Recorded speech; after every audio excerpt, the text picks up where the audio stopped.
प्रेरणादायक और मनोरंजक कहानियों के लिए चैनल को लाइक और सब्सक्राइब करें। एक अमीर महिला डिप्रेशन के दौर से गुजर रही थी।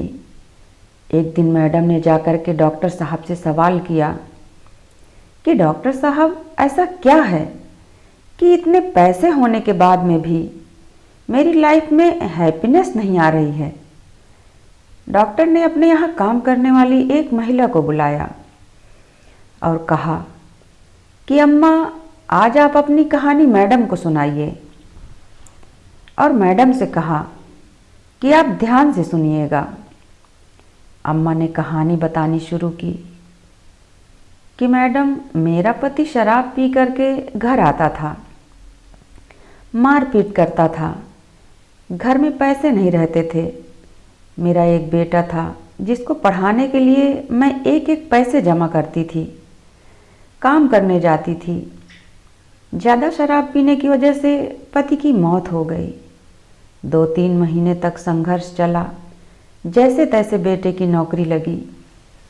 3 महीने के बाद में एक दिन बेटे की रोड एक्सीडेंट में मौत हो गई।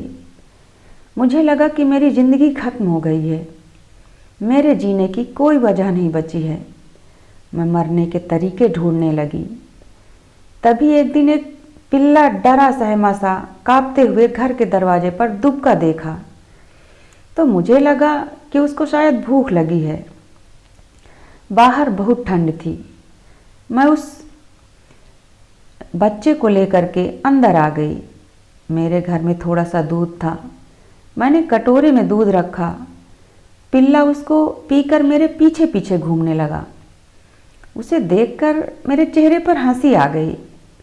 बहुत दिनों के बाद मेरे चेहरे पर हंसी आई थी, तो मुझे आभास हुआ कि पिल्ले की मदद करने से मुझे खुशी मिल सकती है, तो इंसानों की मदद करने से, लोगों की मदद करने से कितनी खुशी मिलेगी।